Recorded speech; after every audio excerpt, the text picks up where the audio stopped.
지금까지 이 팔복을 6분의 성경 인물과 연관해서 생각해 보았습니다. 아브라함, 또 야곱, 또 모세, 또 다윗, 베드로, 바울인데 오늘부터는 이 팔복을 직접 선포하신 예수님을 생각하면서 8주 동안 우리 팔복을 생각해 보고자 합니다. 예수님을 살피는 것은 다른 인물을 이렇게 살펴면서 팔복을 보는 것하고는 좀 차원이 다릅니다. 다른 인물들에게서 나타난 팔복은 우리에게 팔복이 어떤 것인가, 또 어떻게 하는 것이 이렇게 팔복의 삶을 사는 것인가 하는 본을 보여주는 것은 확실합니다.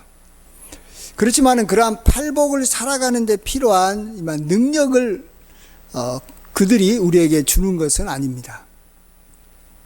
하지만 예수님은 지금 우리 안에 예수의 영으로 또 성령으로 우리 안에 거하시고 계시기 때문에 우리가 예수님이 누구신가 알면 그러한 예수님을 내가 본받고 싶어하는 마음이 생겼을 때 그렇게 살아가도록 우리 속에서 예수님께서 우리를 적극적으로 도와주신다라는 것입니다.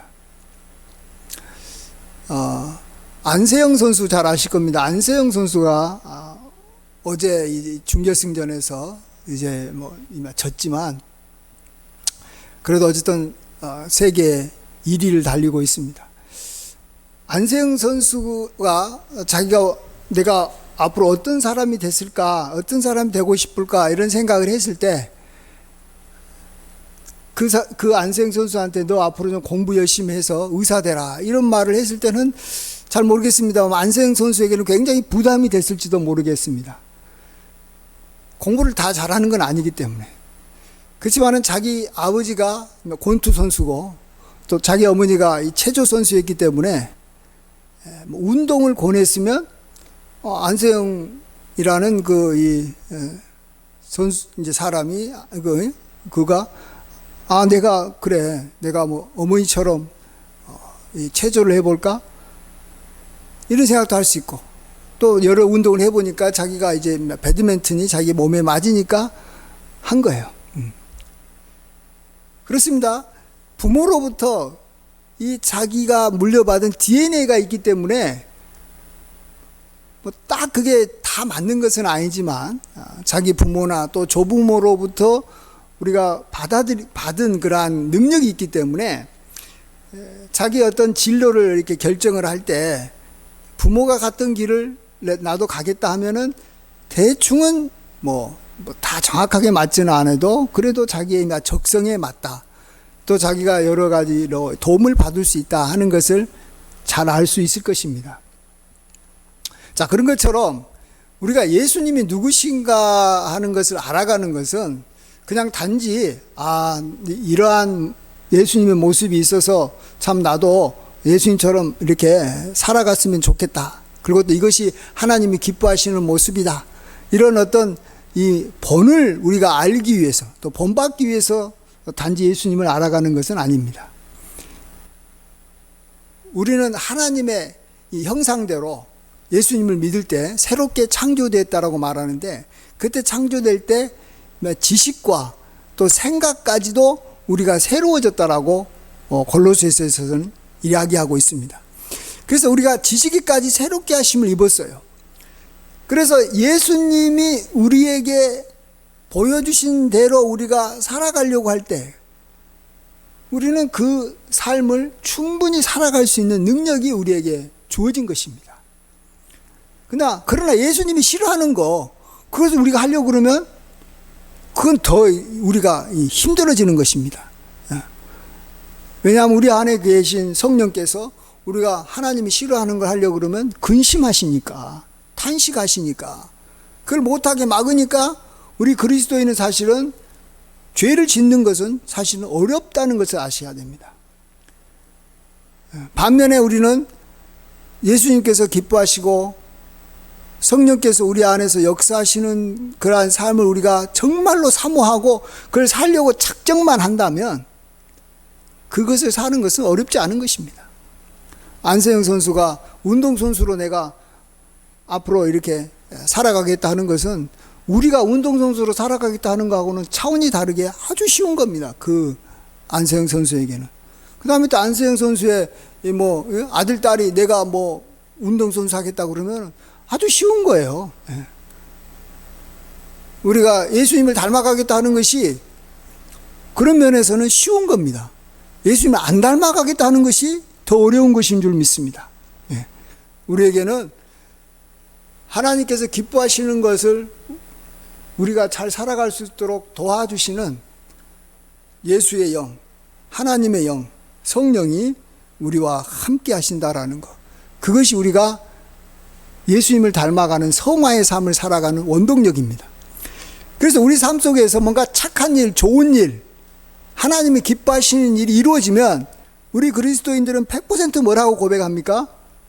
이것이 하나님의 은혜입니다. 이렇게 고백하는 것이 그게 정상인 거예요.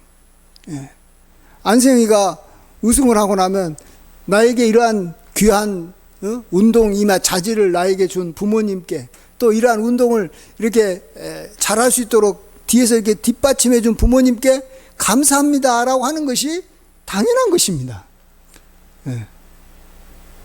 우리가 정말 하나님의 은혜로 살아가는 것입니다. 우리의 힘과 우리의 노력으로 우리가 되는 일은 거의 없습니다.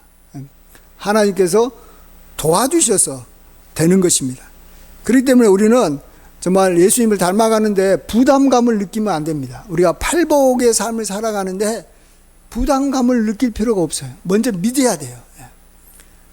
이러한 팔복의 삶이 무엇인지만 알고 우리가 그걸 간절히 사모하기만 하면 하나님께서 100% 나를 밀어주고 도와주실 거다라는 것을 우리는 믿고 나아가야 되는 줄 믿습니다.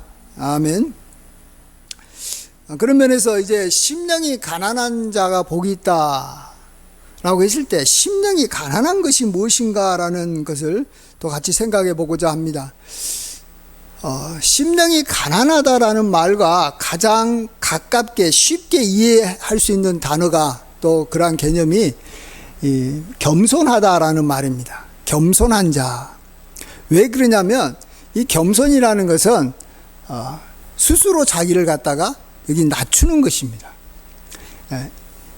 이 정도라고 생각했는 자기의 마음을 밑으로 막 낮추는 거예요. 낮추는 거. 마음을 낮춘다라는 말은 다음 말로 우리의 마음이 굉장히 가난해지는 것입니다. 가난해진다라는 게 뭡니까? 돈이 자꾸 이렇게 우리 속에서 빠져나가고 뭐 돈이 안 들어오니까 돈이 점점 이렇게 줄어드는 것을 가난하다라고 합니다. 그런 것처럼 우리의 마음이 자꾸 낮아지는 거. 그래서 이게 우리 사람은 마음이 다 이렇게 높아지기를 원하고 뭔가 높아지면 힘이 생기고 막 뭔가 자기가 뭔가 이렇게 막 남한테 뭔가 이렇게 PR하고 뭐 이렇게 막 이렇게 저기를 이렇게 좀 과장해서라도 이야기하면 좋을 텐데 반대로 자기가 갖고 있는 그것보다도 더 밑으로 자꾸 이렇게만 낮추니까 마치 돈이 점점 없어지는 것처럼 우리 마음이 점점 가난해지는 것입니다. 그래서 심령이 가난하다라는 말을 다른 말로 표현해서 마음이 겸손하다라는 말로 바꿔볼 수 있습니다. 왜냐하면 심령이 가난하다는 것은 우리가 자주 쓰는 말이 아니기 때문에. 그렇다면 이것이 만일 맞다면 왜 예수님은 그냥 마음이 겸손한 자는 복이 있나니 천국이 그들의 것이며 이렇게 말했으면 얼마나 쉽고 좋겠습니까? 근데 왜 우리가 잘 쓰지도 않는 심령이 가난한 자는 복이 있나니 천국이 그들의 것이며 왜 이렇게 말했을까? 우리가 한번 질문해 볼 수 있습니다. 그것은 우리가 이 겸손하게 살아가는 삶에서 자기도 모르게 자기를 속일 수 있기 때문에 그렇습니다. 자기는 좀 더 자기를 이렇게 높여서 남한테 자랑하고 싶어하는 마음이 다 있는데 사람들이 그걸 다 싫어하거든요. 그렇기 때문에 우리는 자기 자신을 낮춰서 겸손한 모습으로 살아가려고 굉장히 노력합니다. 실질적으로는 겸손할 생각이 별로 없는데 겸손해야지만이 사회생활을 잘할 수 있으니까 겸손한 척 하는 거예요. 예. 그리고 겸손한 척 하는 것이 굉장히 쉽습니다. 저 아무것도 아닙니다. 저 부족합니다. 저 연약합니다. 저 아무런 능력이 없습니다. 이렇게 말하는 거 아주 쉬워요. 그냥 말만 하면 되는 거예요. 그러면 다른 사람도 자기의 이 외식에 속아 넘어가고 자기도 쉽게 속아 넘어가는 거예요. 자기도 그런 줄 알아요. 반면에 다른 것 예수님께서 직접적으로 말한 게 있어요. 긍휼히 여기는 자는 복이 있나니 그들이 긍휼히 여김을 받을 것이며라는 그러한 긍휼히 여김을 받는 거, 이것은 남을 속이기가 쉽지가 않아요. 진짜로 남을 긍휼히 여기는 모습과 이런 행동을 하기가 쉽지가 않다라는 말이에요. 그래서 예수님께서는 그냥 그걸 그냥 그대로 이야기하시는 거예요. 또 온유한 자는 복이 있나니 그들이 땅을 이렇게 차지할 것이요. 이런 말은 또 온유한 거, 사람들은 온유하고 싶어도 상대방한테 온유한 모습으로 자기 자신이 이렇게 보이는 것이 쉽지가 않아요. 그래서 이 가식적으로라도 온유하기가 쉽지가 않다니까요. 오래가지 못해요. 금방 그냥 드러나요. 온유하지 않는 사람이. 그러나 겸손이라는 것은 너무 쉽게 이렇게 남을 속일 수가 있고 자기도 속여서 자기가 겸손한 줄 알아요. 자기가. 근데 문제는 정말로 겸손했으면 우리에게 천국이 임해야 되는데 천국이 임하고 있지 않다면 우리는 다시 한번 돌아봐야 돼요. 나는 진짜 겸손한 걸 좋아하는가? 나는 정말로 겸손한 사람인가? 우리가 한번 예수님을 통해서 다시 한번 겸손이 무엇인지를 한번 우리가 생각해 볼 때 자신의 겸손을 돌아보는 시간이 됐으면 좋겠습니다. 어쨌든 간에 우리에게 천국이 임하는 것이 중요하니까 그래서 행복하게 살아가는 것이 중요한 것이지, 내가 겸손한 척 하면서 자기 스스로가 뭔가 이렇게 자부심 느끼면서 또 다른 사람한테 칭찬받으면서 살아가는 것은 무슨 의미가 있겠습니까? 그건 정말 자기에게는 아무 유익이 없는 것입니다. 자, 그런 면에서 예수님이 겸손하다, 또 다른 말로 심령이 가난하다라는 것을 보여주는 그러한 예를 생각해 보면, 먼저 가장 대표적인 예가 우리가 잘 아는 대로 예수님께서 하늘에 계신 하나님이셨지만 우리를 구원하기 위해서 우리의 인간의 몸을 입고 이 땅에 오셨다라는 이 성육신이 바로 예수님의 겸손을 잘 말해준다라고 볼 수 있습니다. 빌립보서 2장 6절 7절, 그는 근본 하나님의 본체시나 하나님과 동등됨을 취할 것으로 여기지 아니하시고 오히려 자기를 비워 종의 형체를 가지사 사람들과 같이 되셨고. 그래서 만물의 주인이고 창조주이신 하나님이 종이면서 피조물인 인간의 형상을 입고 이 땅에 내려왔다. 그 자체가 바로 겸손함, 스스로 자기를 낮추고 심령이 가난해진 모습을 우리에게 보여준 것입니다. 이렇게 예수님 보면 이렇게 하나님이셨던 그분이 참 인간의 몸을 입고 겸손해진 그러한 대표적인 그러한 이 모습이라면, 반면에 우리 인간의 그 조상인 아담의 대표적인 모습이 뭔지 아십니까? 그것은 그 반대인 자기 자신을 이렇게 어떻게 하면 높일 것인가 하는 교만함입니다. 아담이 선악을 알게 하는 나무의 열매를 하나님께서 먹지 말라 할 때 그걸 먹으면 죽을 거라는 것도 그가 알았지만 굳이 그걸 따먹고 싶었던 이유가 뭡니까?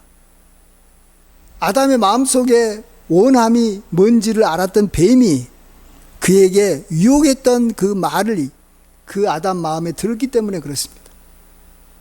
뱀이 아담을 유혹할 때 너가 이것을 따먹으면 너가 하나님같이 되어 선악을 알게 될 것이다, 이 말인 것입니다.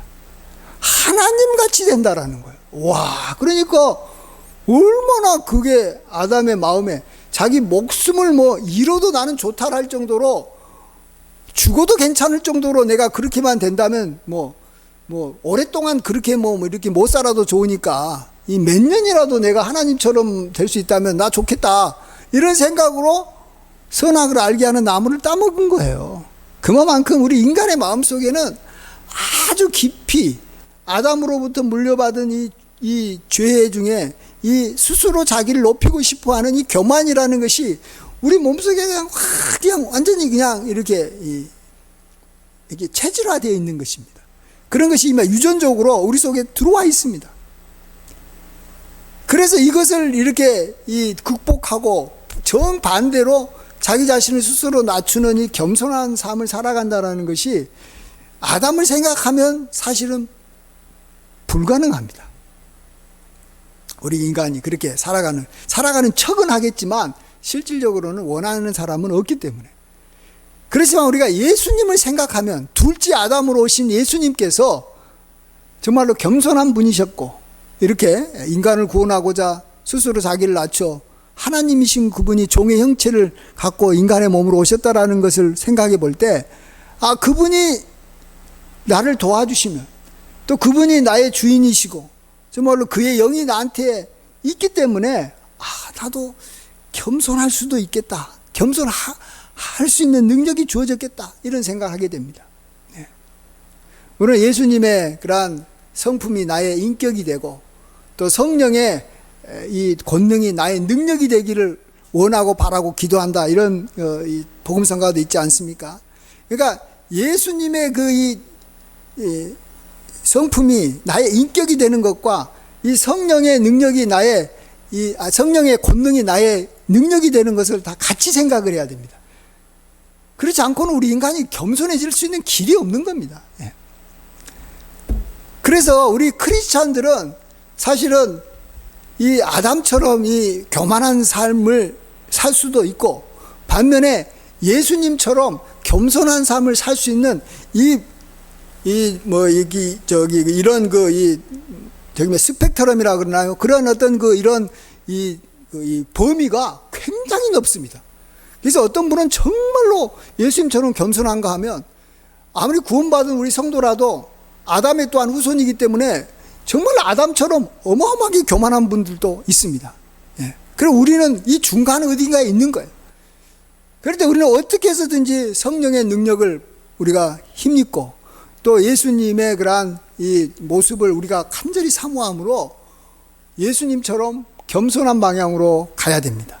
그래야지만 이 천국이 우리에게 임하기 때문에 그런 줄 믿습니다.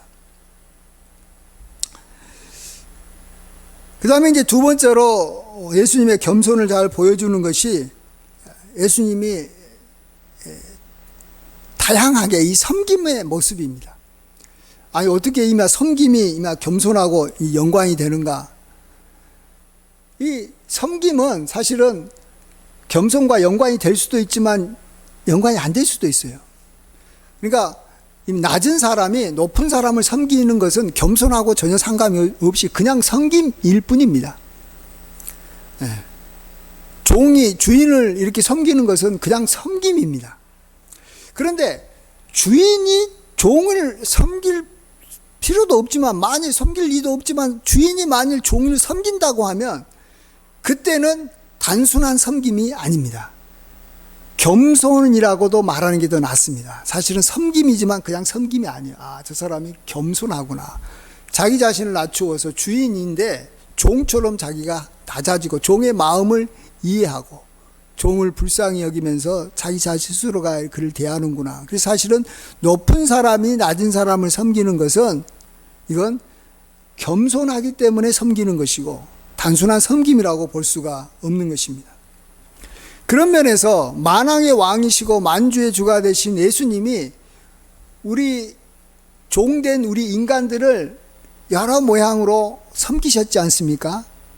병도 고쳐주고 귀신도 쫓아내고 정말로 그를 위해서 십자가에 구원하기 위해서 죽으시고 정말 우리에게 여러 가지 좋은 것들을 정말로 아낌없이 우리에게 가르쳐 주셨던 것이죠. 이런 것은 겸손해야만이 가능한 것입니다. 그래서 그것이 예수님의 섬김은 바로 겸손이라는 걸 아셔야 됩니다. 겸손하지 않으면 절대 그런 일을 할 수가 없는 것입니다. 그리고 그것을 가장 잘 보여주는 하나의 사건은 이 세족식 사건이라고 볼 수 있습니다. 세족식 때 예수님은 이렇게 말씀하십니다. 내가 주와 또는 선생이 되어 너희 발을 씻었다. 이렇게 말합니다. 너희들이 알듯이 나는 너의 주와 선생이 아니냐. 근데 종이 하는 일을 내가 지금 한다라는 거예요. 주인으로서 종이 하는 일을 한다라는 거예요.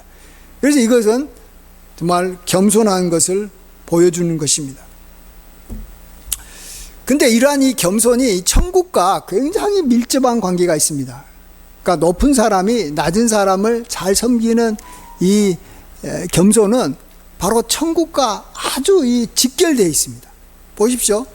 자, 높은 사람이 자원해서 낮은 사람만 섬기면 천국은 바로 임합니다.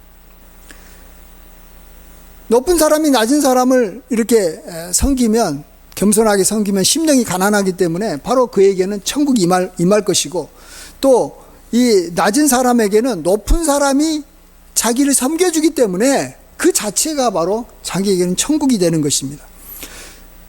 쉽게 말해서 이 돈 많은 부유한 사람이 가난한 사람을 보고 자기 돈을 그냥 가난한 사람한테 나누어 주는 거예요. 그러면은 이 가난한 사람한테는 천국이 임한 거예요. 그냥 돈이 그냥 생기는 거니까. 돈이 생기는 거니까 가난한 사람한테는 천국이 임하는 겁니다. 또 부유한 사람도 이 자기 돈을 이렇게 남한테 불쌍히 여겨서 또 자기 자신을 이렇게 낮추어서 이렇게 나누어 주면서 이 팔복이 임하는 것이죠. 천국이 임하는 것입니다. 또 권력이 있는 사람이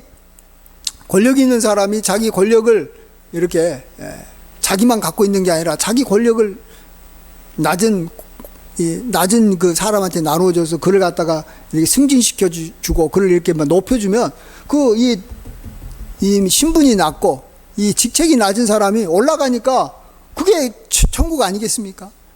그게 천국인 것이죠. 산드라 블록이라고 미국의 유명한 여배우가 있습니다. 그는 저하고 나이가 같은 64년생인 것으로 봤는데 그 아직도 나이가 많아도 영화를 찍고 있습니다. 아마 어마어마한 출연료를 받고 있는 것 같습니다. 근데 그가 나이가 들어도 그렇게 비싼 옷 입지 않고 또 좀 검소하게 사는 이유가 있다고 합니다. 그는 로스앤젤레스 외곽의 아파트를 이렇게 월 한 달에 한 500만 원 정도는 되지만 자기가 이렇게 건물을 이렇게 산 건 아니고 임대해서 거기서 살고 있을 뿐입니다.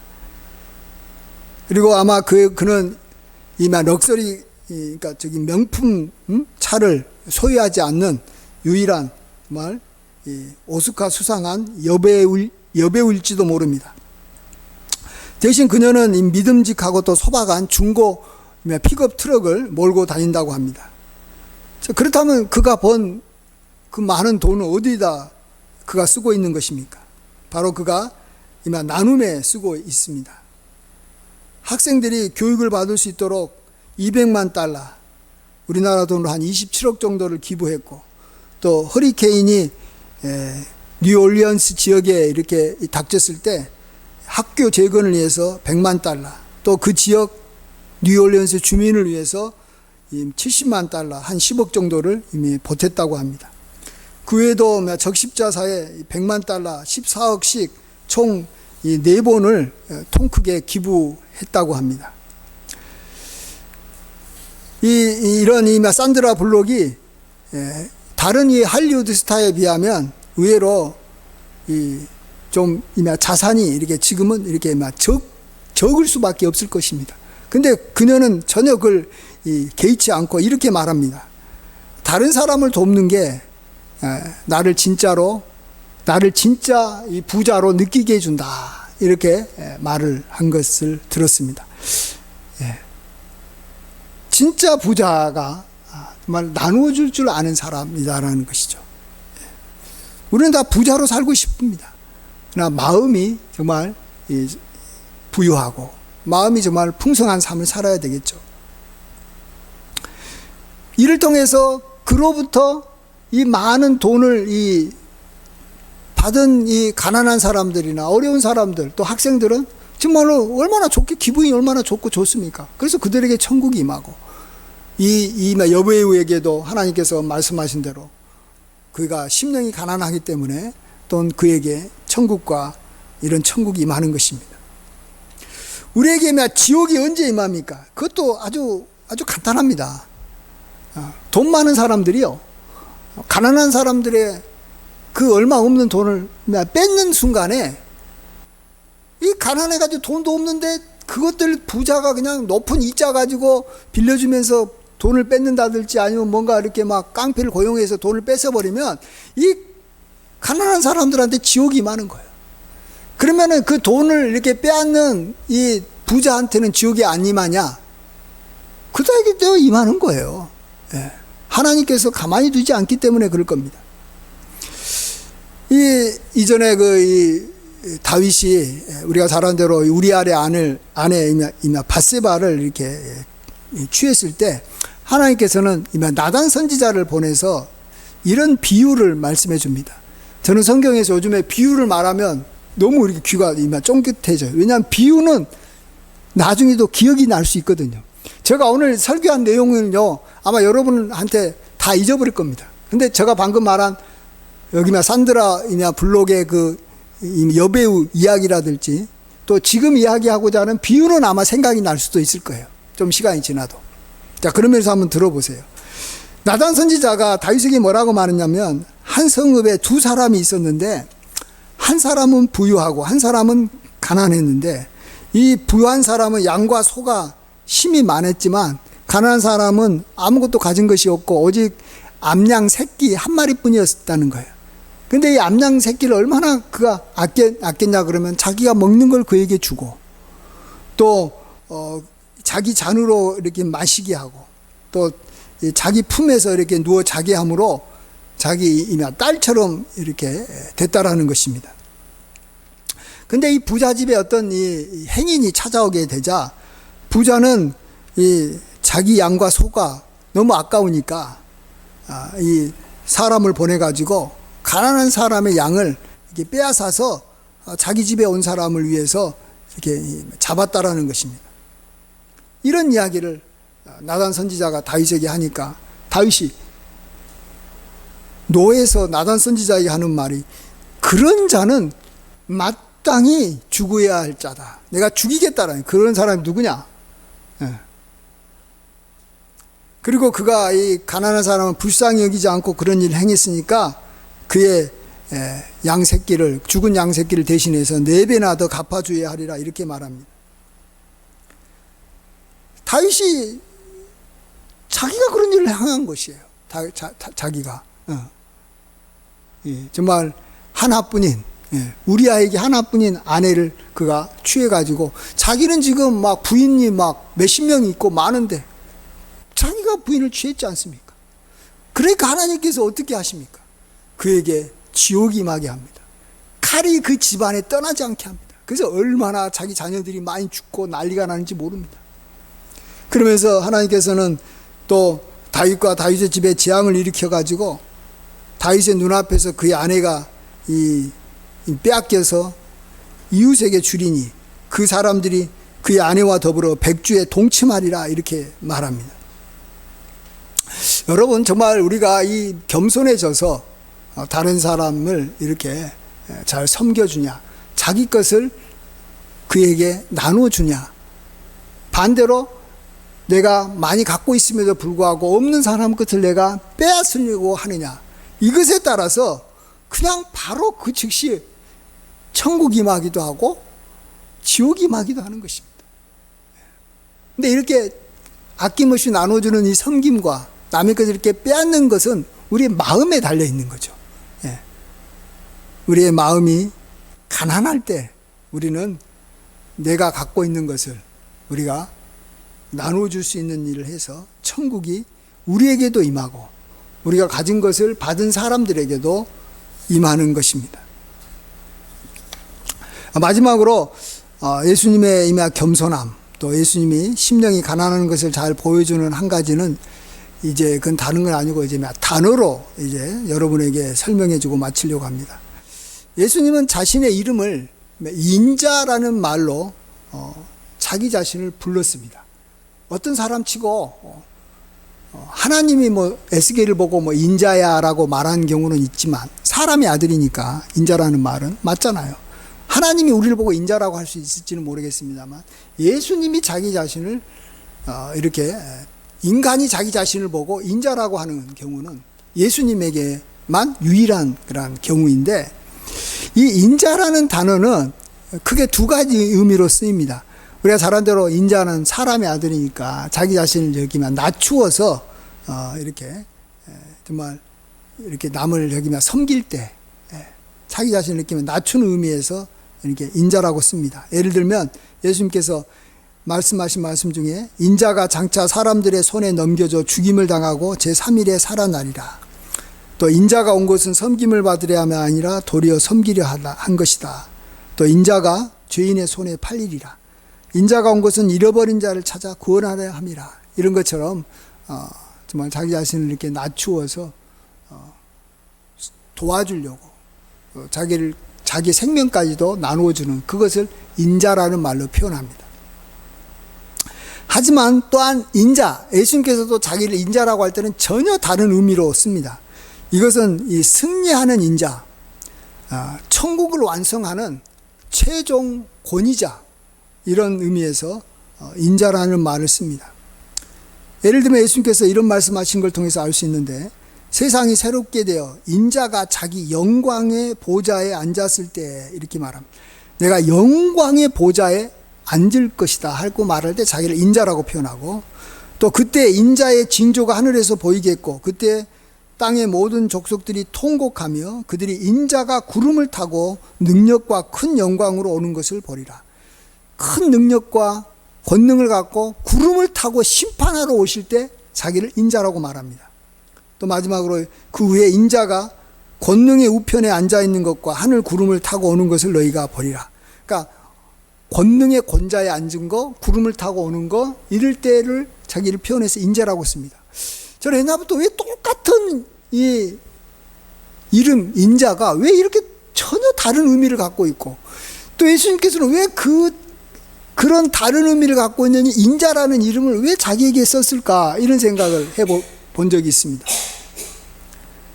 근데 이 정말 자기 목숨을 주고 또 이렇게 대제사장에게 힘없이 끌려가는 그 인자나, 하나님 권능에 앉아서 구름 타고 오실, 그래서 천국을 완성시킬 그 인자나 다 똑같은 예수님을 말하고 있는 거예요. 그렇게 우리를 섬기는 분, 자기 자신을 낮추어서 인간을 위해서 모든 걸 버리신 분과 정말로 모든 권세를 갖고 심판하시는 그 분은 같은 거예요. 같은 연결선상에 있다라는 겁니다. 이해가 잘 안 되지만 이건 같은 예수님으로 하나로 연결되어 있습니다. 보십시오. 심령이 가난한 거하고 이 천국이 주어진 거하고 어찌 보면 정말 이해가 잘 안 되는, 이 서로 간에 이게 잘 연결이 잘 안 되는 겁니다. 사실은 어떻게 자기 자신을 겸손하게 낮췄는데 어떻게 천국이 나한테 임하지? 이해가 안 되는 그런 거하고 비슷한 것이 인자인 거예요. 인자라는 말을 통해서 예수님이 무기력해 보이고 아무것도 아닌 것 같은 예수님인데, 또 예수님은 하나님 권능의 보좌에 앉아서 이 땅에 다시 오셔서 천국을 이루시는 분, 그분이 같은 예수님이라는 거예요. 그렇습니다. 그래서 우리가 이렇게 정말 내가 겸손해진다면, 정말로 겸손해진다면 반드시 천국이 임할 수 있다는 것을 여러분이 믿어야 됩니다. 단지 겸손해지는 것 자체가 좋아서 겸손해지려고 해가지고는 우리는 죽었다 깨어나도 겸손해지지 않습니다. 사람한테 칭찬 몇 마디 듣고 싶어서 겸손해진 척 했다가는 우리가 진짜로 겸손해질 수는 없는 것입니다. 우리가 정말 천국이 우리에게, 나에게도 임하고 또 다른 사람에게도 내가 겸손해지기만 하면 바로 다른 사람도 너무 좋아합니다. 그래서 사람들이 사실 겸손한 사람을 찾거든요. 겸손한 사람이 옆에 오면은 나에게 천국이 임해지니까. 그래서 겸손한 사람을 칭찬하는데 막상 본인은 겸손해지는 것을 사실은 원하지 않는 거예요. 진짜 원하는 것은 내 자신이 높아지고 내 자신이 정말로 이렇게 자랑스러워지고 내 자신이 사람들한테 막 박수받고 막 이렇게 높은 그런 스스로 자기 자신을 높이는 것을 우리 인간이 좋아한다라는 것입니다. 아담처럼. 그래서 우리는 정말 예수님을 보면서, 인자 대신 예수님을 보면서 예수님이 그렇게 정말 낮아졌기 때문에 높아지는 거구나. 스스로 자기를 낮췄기 때문에 높아지는 거구나. 저는 요즘에 김삼환 목사님을 보면서 정말로 이 세계에서 가장 큰 장로교회를 이루시고 하나님께서 그를 많이 높이시고 정말로 그의 삶에 어마어마한 능력을 주시는데 왜 그렇게 가능했냐? 그가 또 어마어마하게 자기 자신을 낮추어서 정말로 머슴으로 살고 종으로 살고 남한테 나눠주는 일을 하고 자기 자신을 겸손하게 살았기 때문에 그러는 것이에요, 여러분. 겸손하게 살면 당연히 높아지는 거예요. 우리가 안 높아졌다라는 것은 좀 우리에게 좀 너무 좀 이렇게 슬픈 말이지만 내 자신을 높이려고 했기 때문에 그런 거예요. 실질적으로는 높였기 때문에 지금 내가 낮아져 있는 거예요. 그래서 하나님께서 우리에게 많은 환난과 어려움을 왜 주십니까? 좀 낮아져서 높아져라고 그러는 거예요. 심령이 가난해져서 천국이 되게 하려고 우리가 원하지 않지만 꼭 필요한 거니까 우리에게 어려움과 고통과 가난과 질병과 온갖 이런 것들은 결국 우리를 낮추어서 마침내 복을 주려 함이라라고. 신명기 8장에 있는 것처럼 너희가 이렇게 광야에서 맨날 만나만 먹고 정말 가난하게 살았던 것은 너로 하여금 마침내 너희 자신을 낮추어서 마침내 복을 주려 하는 거하고 같은 거예요. 우리가 하나님의 그러한 마음을 우리가 잘 아시고 우리에게는 하나님께서는 천국이 임하게 하기를 원하십니다. 근데 그 방법이 우리의 심령이 가난해지는 것, 자기 자신을 정말로 낮추는 것을 우리가 사모하고 그렇게 예수님처럼 살아가는 것입니다. 그러한 삶을 살아서 우리 안에 계신 성령의 영, 또 예수의 영이 우리를 정말 온전히 겸손한 자로 만들어 주실 줄 믿습니다. 함께 기도하겠습니다. 아버지 하나님, 심령이 가난한 자는 복이 있나니 천국이 그들의 것이며 예수님께서 참으로 스스로 자기를 낮춰 심령이 가난하게 됐을 때 예수님에게 너무나도 놀라운 정말로 천국이 임했고 또 예수님이 가는 곳마다 사람들이 다 병치료받고 부유해지고 천국의 비밀을 깨닫게 되고 구원받게 되고 죄사함 받으면서 천국이 모든 사람들에게 임한 것을 보게 됩니다. 주여, 우리도 이러한 천국 안에 살고 우리 자신도 천국을 소유하고 우리 주변에 있는 사람들도 기쁘게 그러한 삶을 살아갈 수 있는 천국이 이루어지는 데 도움이 되기를 원합니다. 이를 위해서 우리 자신이 늘 우리 자신을 쳐서 높아지려는 마음을 항상 낮추게 도와 주시옵소서. 정말로 예수님처럼 겸손해지는 자로 살기를 원하는 마음을 늘 가질 수 있도록 도와 주시옵소서.